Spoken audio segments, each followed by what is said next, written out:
আজকে আবার কিছু বক্তা মনীষীর এক হচ্ছে কি ব্যাপার না ওয়াকফ বিলের পক্ষে দাঁড়িয়ে লড়তে হবে, এই বিলের বাতিলে লড়তে হবে, আমারও তো মত লড়তে হবে, আপনারও মত লড়তে হবে। ঠিকই বলেছেন লড়তে হবে, কিন্তু আমি জানতে চাইছি তাদের ঘরে বিগত ৭৭ বছর ধরে আপনারা বিভিন্ন সময় বিভিন্ন গভর্নমেন্টের দালালি করেছিলেন, তারাও তো লুটেছিল, তখন চুপ ছিলেন কেন? এই জবাব এই ডাক্তার উলামাকে দিতে হবে না হবে না? আমি কি আপনাদের ভুল বুঝাচ্ছি? না হয় মনে করবেন আবার নতুন করে ঠকতে হবে, নতুন করে ঠকতে হবে। কি ঠকতে হবে? বিলটা যদিও বা আপনাদের চাপে পড়ে বাতিল হয়ে যায়, কিন্তু সেই ৭৭ বছরে যে কথা শুনে আসছে কি পুকুরে আছে ভাগ আটানা, জীবনে মাছের মাথা দেখতে পাই না। ভাই ওয়াকফের টাকা চুরি করেছে, সব কটা চোর। শুনছেন না শোনেন না? সব ভাই আমাদের সম্পদ মেরে খেয়েছে, সব ভাই আমাদের গরিব ছেলেদের ভবিষ্যৎকে নষ্ট করেছে, সব ভাই মসজিদের টাকা খেয়েছে, মাদ্রাসার টাকা খেয়েছে, কবরস্থানের টাকা খেয়েছে। এটা বুক খুলিয়ে বলতে পারবেন না পারবেন না? জোরে বলুন পারবেন না পারবেন না? এর জন্য দোষী ওদের থেকে বেশি কারা? জোরে বলুন কারা? জোরে বলুন কারা? কেন আমাদের ঘরের ছেলে একজন যদি উঠতে চায়, হারা আমাকে একটু ঠেলা দে, আমি ওয়াকফ তোদেরকে বুঝিয়ে দেবো, অমনি সবাই তার ঠ্যাং ধরে টানিত। ওরা খাচ্ছে খাক, আমার ঘরের ছেলে না উঠে পড়ে। কথা বুঝে আসছে? এই খসলতের জন্য আমরাই সব থেকে বড় দোষী। যদি বিলকে সংশোধনের নামে দখল করতে পারে, শুনে রেখে দাও, তোমার আমার ভবিষ্যৎ পুরো মাটির সঙ্গে মিশে যাবে। একদিন বাইরে কাজ যাচ্ছিল, একটা দুটো করে মাছ ছিল, এবার শেষ। আপনারা নিশ্চয়ই জানেন কেন্দ্রে এক সরকার বসে আছে, পুরো দেশটাকে তছনছ করে দিচ্ছে, করছে না করে না? একটার পর একটা দেশের সম্পদকে বিক্রি করে চলেছে। যা তারপরও ধর্মসভায় এসে ওই বিষয়ে আমরা কথা বলিনি, কোনোদিন বলতে চাইছি না।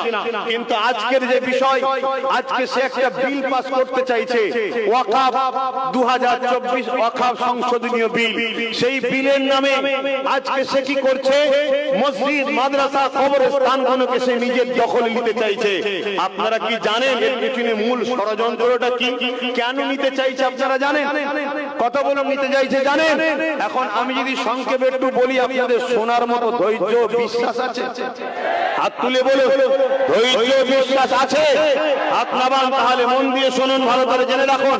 আরে ওয়াকফের টাকা, ওয়াকফ বলতে কি? যেটা ওয়াকফে লিল্লাহ, ধনী লোকেরা আল্লাহর রাহে দান করেছে, মসজিদে দিয়েছে, মাদ্রাসায় দিয়েছে, কবরস্থানে দিয়েছে, অর্থাৎ এগুলো আল্লাহর রাহে দিলাম।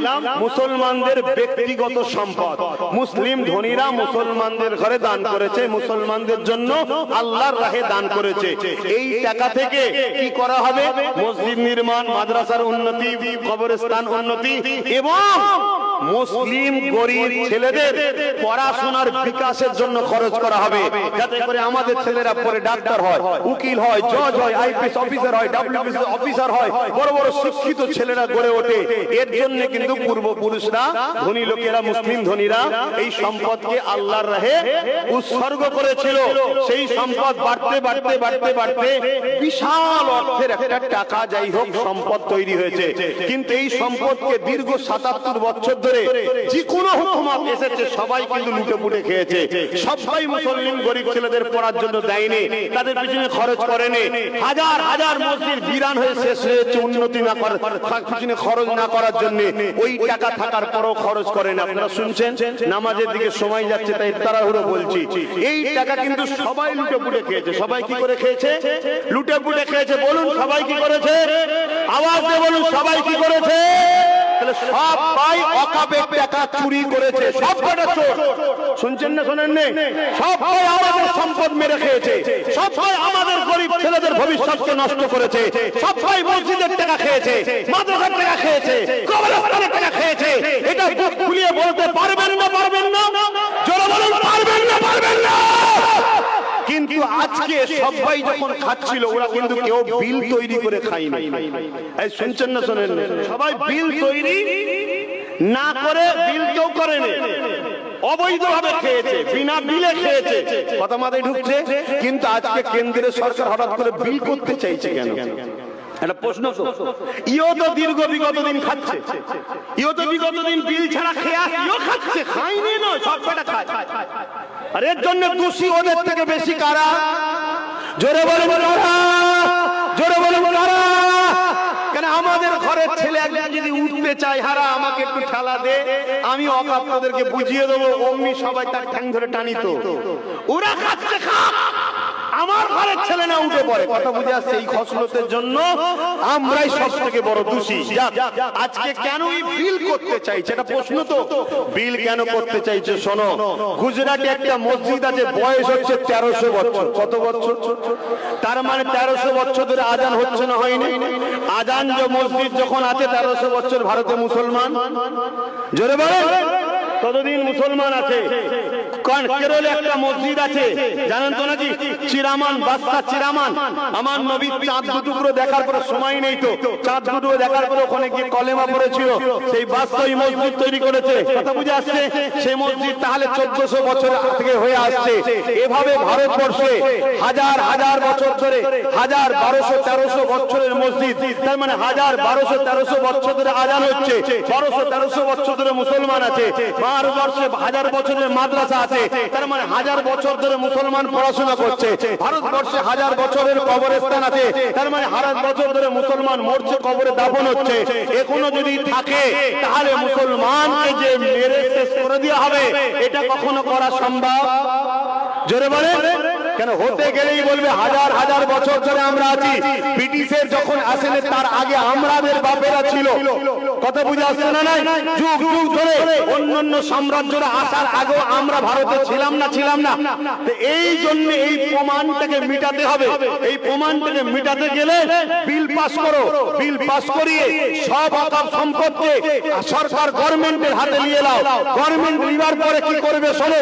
1000 বছরের মসজিদ, 1200 বছরের মসজিদ, এক কথায় স্বাধীনতার আগে যত মসজিদ আছে, সব মসজিদ, মাদ্রাসা, কবরস্থানগুলোকে বিরান করে সব কমিটিদের হাতে তুলে দিয়ে ওখানে বড় বড় বিল্ডিং করে ফেলবে। তারপরে যখন তোমাকে আমাকে ধরবে যে দেশ থেকে চলে যাও, তখন তুমি বলবে যে আমি যাব না, এ দেশ আমার বাপের ছিল। তখন বলবে স্বাধীনতার আগে থেকে তোর কিছুই নেই। কথা মাথায় ঢুকছে না? ঢোকে না? ঢুকছে না? ঢোকে না? ওয়াকাফ যদি বিলকে সংশোধনের নামে দখল করতে পারে, শুনে রেখে দাও, তোমার আমার ভবিষ্যৎ পুরো মাটির সঙ্গে মিশে যাবে।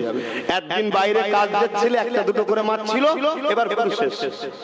তাহলে বলো, জীবনের বাজি লাগিয়ে জান মাল দিয়ে হলো এই ওয়াকাফ বিলের বাতিলে লড়াই করতে হবে না? হবে না?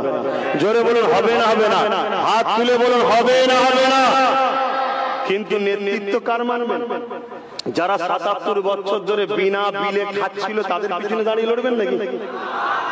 কথা বলেন, তাদের পিছনে লড়বেন নাকি? কারণ তারাও তো আমাদেরকে লুটেছে। তাহলে সবই তো একদিকে। কথা মাথায় ঢুকছে না? ঢোকে না?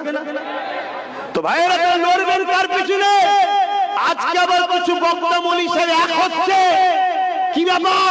না, ওয়াকাফ বিলের পক্ষে দাঁড়িয়ে লড়তে হবে, এই বিলের বাতিলে লড়তে হবে, আমারও তো মত লড়তে হবে, আপনারও মত লড়তে হবে।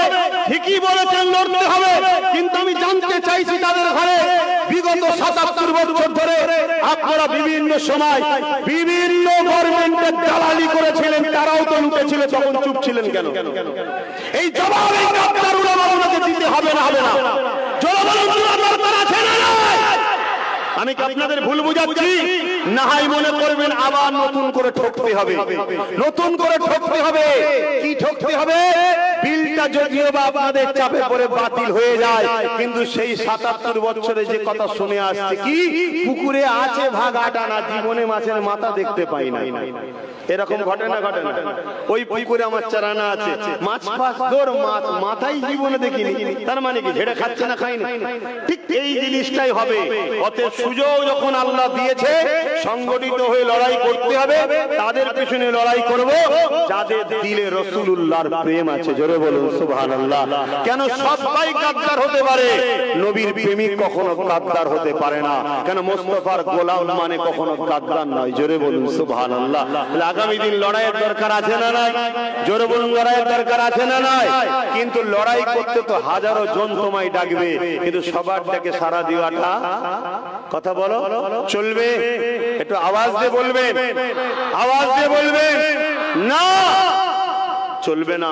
তাদের ডাকে সাড়া দেবো যারা বিগত দিন কোনদিন দালালিও করেনি কারো, আর নবীর প্রেমিক যারা, তাদের পিছনে লড়বো। জোরে বলুন সুবহানাল্লাহ।